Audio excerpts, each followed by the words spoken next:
ขอเรียนท่านพลโทสุวรรณเรืองบุญมีรองประธานสภาแห่งชาติประธานของประชุมที่เคารพและนับถืออย่างสูงขอเรียนบรรดาท่านคณะประธานของประชุมที่เคารพและนับถืออย่างสูงขอเรียนบรรดาท่านสมาชิกสภาแห่งชาติแขกผู้มีเกียรติท่านหญิงท่านชายที่นับถือก่อนอื่นหมดข้าพเจ้าขอแสดงความขอบใจอย่างสูงต่อทุกๆคำคิดคำเห็นอันล้ำค่าและการประกอบส่วนอย่างตั้งหน้าของบรรดาท่านสมาชิกสภาแห่งชาติผู้ทรงเกียรติทุกท่านที่ได้แสดงออกต่อห่างกฎหมายว่าด้วยป้ายฉบับปรับปรุงในมื้อนี้ความเอาใจใส่และข้อคิดเห็นที่ลึกซึ้งของบรรดาท่านล้วนแต่เป็นแหงสุขอยู่อันสำคัญให้แก่คณะรับผิดชอบในการสืบต่อปรับปรุงห่างกฎหมายฉบับนี้ให้มีความสมดุลให้มีความสมบูรณ์หัดกุมและสามารถจัดตั้งปฏิบัติได้อย่างมีประสิทธิผลสูงสุดมื้อนี้พวกเราได้รับฟังหลายคำเห็นที่สำคัญรวมทั้งคำเห็นชี้นำเจาะจิ้มของประธานของประชุมในนามต่างหน้าคณะรับผิดชอบปรับปรุงกฎหมายฉบับนี้ข้าพเจ้าขออนุญาตให้ความกระจ่างแจ้งตืมในบางจุดบางประเด็นที่บรรดาท่านได้ยกขึ้นมาและรับเอาบรรดาคำคิดคำเห็นของบรรดาท่านเพื่อนำไปปรับปรุงในขั้นต่อไปซึ่งมีดังนี้ 1. ความจำเป็นในการปรับปรุงและเป้าหมายเว้ารวมเลยแม่นคือดังที่ท่านรัฐมนตรีกระทรวงวัฒนธรรมและการท่องเที่ยวได้นำเสนอไปก่อนนั้นกฎหมายว่าโดยปลายฉบับปี 2018 แม้นได้เป็นเครื่องมือที่ดีในระดับหนึ่งแต่ก็ยังมีข้อคงค้างหลายอย่างที่ต้องได้ปรับปรุงแก้ไขจุดประสงค์หลักของการปรับปรุงครั้งนี้แม้นเพื่อแก้ไขปัญหาการละเมิดต่างๆเช่นการนำใช้ภาษาต่างประเทศที่บ่ถูกต้องป้ายที่บ่ได้อนุญาตและธุรกิจที่บ่ได้ขึ้นทะเบียนสร้างความเป็นเอกภาพและความเป็นระเบียบเรียบร้อยในการคุ้มครองเวียกงานป้ายให้ทั่วถึงศาสนศาสตร์วิทยาศาสตร์ก้าวหน้ามหาชนและทันสมัยของป้ายทุกประเภทสร้างเครื่องมือที่ชัดเจนในการคุ้มครองติดตามกวดกาและเก็บรายรับเข้างบประมาณซึ่งพวกเราก็เชื่อมั่นว่ากฎหมายฉบับปรับปรุงนี้จะเป็นพื้นฐานที่เข้มแข็งในการบรรลุเป้าหมายดังกล่าวดังนั้นต่อกับคำคิดคำเห็นของบรรดาท่านผู้แทนข้าพเจ้าขอมีคำเห็นในบางจุดที่สำคัญแต่ว่าข้าพเจ้าก็ขอตั้งหน้าคณะรับผิดชอบกฎหมายขอสมเสยบรรดาท่านและขอบใจอย่างสูงเนื่องจากว่าคำคิดคำเห็นโดยรวมแล้วแม่นบรรดาท่านได้สืบต่อช่วยทางด้านเทคนิคการซับซ้อนจัดเรียงคำศัพท์และปัญหาการคุ้มครองและก็ปัญหาการก่อสร้างบำรุงเกี่ยวกับพนักงานที่เคลื่อนไหวเกี่ยวกับเวียงงานป้ายและกับปัญหาตัวหนังสือสีพื้นต่างๆดังนั้นเกี่ยวกับการกำหนดตัวหนังสือก็เห็นว่าบรรดาท่านก็ได้มีคำคิดคำเห็นหลายพวกเขาก็พร้อมที่จะกลับไปปรับปรุงเกี่ยวกับสีพื้นแล้วก็สีตัวหนังสือเป็นต้นคือมีท่านสมาชิกสภาแห่งชาติท่านหนึ่งได้เว้าถึงเกี่ยวกับต้นพื้นสีดำบ่มีอย่างนั้นละมันมีอยู่ในกฎหมายมรดกกฎหมายวิจิตรศิลป์ที่เกี่ยวข้องส่วนว่าการแบ่งขั้นคุ้มครองระหว่างขั้นศูนย์กลางขั้นแขวงเมืองได้ระบุในกฎหมายว่าอยู่ในขั้นความรับผิดชอบของตนเช่นว่าขั้นเมืองก็ต้องอนุญาตตามใบทะเบียนวิสาหกิจของเมืองขั้นแขวงก็แม่นได้ปฏิบัติไปตามขั้น ส่วนว่าโครงสร้างความสูงของป้าย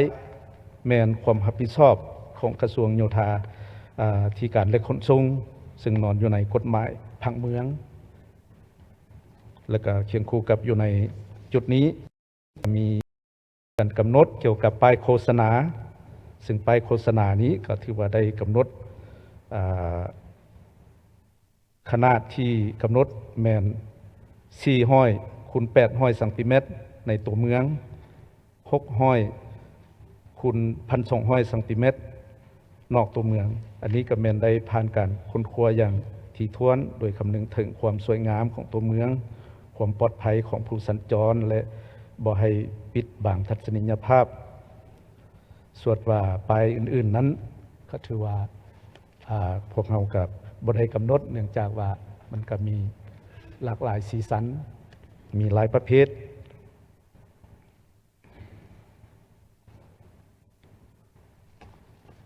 การปรับปรุงซับซ้อน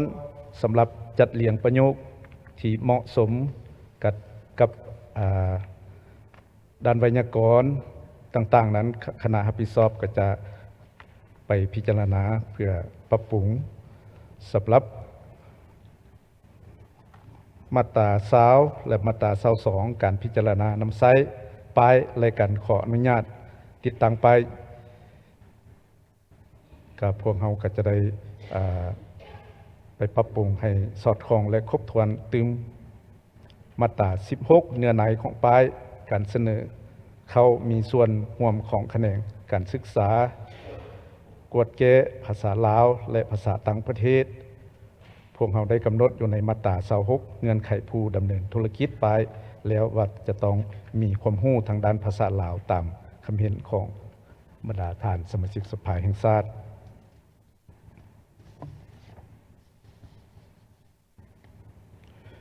เกี่ยวกับสมาคมก็ถือว่าบรรดาท่านได้มีความเห็นต่อสมาคมซึ่งสมาคมป้ายก็เป็นมาตราใหม่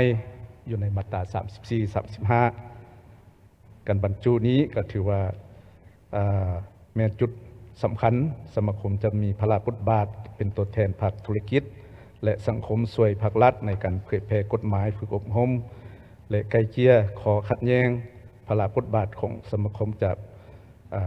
บ่ทับซ้อนกับพระราชบทบาทของรัฐและอยู่ในเกี่ยวกับการก่อสร้างบุคลากรอันนี้ก็พวกเราได้มีอยู่ในภาค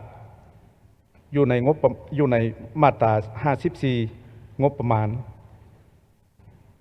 อยู่ในภาคนี้ก็แม่นจุดประสงค์ก็แม่นการกำหนดแหล่งงบประมาณที่ชัดเจนรวมทั้งรายรับจากค่าปรับไหมแม่นเพื่อรับประกันความยืนยงของเวียงงานคุ้มครองป้ายรายรับเหล่านั้นก็จะได้ไปพัฒนาบุคลากรฝึกอบรมยกระดับความรู้ความสามารถสนองเครื่องมือและเทคโนโลยีเพื่อการกวดกาคุ้มครองป้ายโฆษณาเผยแพร่กฎหมายแล้วก็สร้างความรับรู้อย่างกว้างขวางต่อกับบรรดาคำคิดคำเห็นแมนข้าพเจ้าขอมีคำเห็นเท่านั้นและบรรดาสุดท้ายแมนการรับเอาคำคิดคำเห็นของบรรดาท่านเพื่อสืบต่อไปปรับปรุงบรรดาท่านผู้แทนที่มีเกียรติทั้งหลายคณะรับผิดชอบขอรับเอาทุกคำคิดคำเห็นและข้อเสนอที่บรรดาท่านได้ประกอบในมื้อนี้ด้วยความขอบใจอย่างสูงพวกเราจะนำเอาข้อสังเกตทั้งหมดไปค้นคว้าคืนอย่างละเอียดโดยเฉพาะจุดต่างๆที่ยังมีข้อสนใจเป็นห่วงหรือบรรดาท่านได้เน้นเป็นพิเศษนั้นข้าพเจ้าขอยืนยันว่าคณะรับผิดชอบสร้างร่างกฎหมายมีความเข้าใจดีและเป็นเอกภาพสูงต่อคำคิดคำเห็นของบรรดาท่านสมาชิกสภาแห่งชาติเพื่อให้เป้าหมายในการสร้างกฎหมายนี้บรรลุความหัดกุมชัดเจนสามารถจะตั้งปฏิบัติได้โดยบ่มีความสับสนยุติธรรมและโปร่งใสสร้างความเชื่อมั่นให้แก่สังคมและผู้ประกอบการสอดคล้องกับสภาพการใหม่ทันสมัยและตอบสนองความต้องการของการพัฒนาเศรษฐกิจสังคมรับประกันความมั่นคงและเอกลักษณ์ของชาติพ ร้อมทางเปิดกว้างการเชื่อมโยงกับสากลพวกเขาจะเฮ็ดเวียกอย่างสุดความสามารถเพื่อปรับปรุงร่างกฎหมายฉบับนี้ให้ดีที่สุดก่อนที่จะนำกลับขึ้นมาเสนอต่อกองประชุมสภาแห่งชาติเพื่อพิจารณารับรองในขั้นต่อไปขอเรียนเสนอให้บรรดาท่านสืบต่อให้การสนับสนุนและพิจารณารับรองร่างกฎหมายว่าโดยปลายฉบับปรับปรุงดังกล่าวนี้โดยขอแสดงความขอบใจอย่างสูง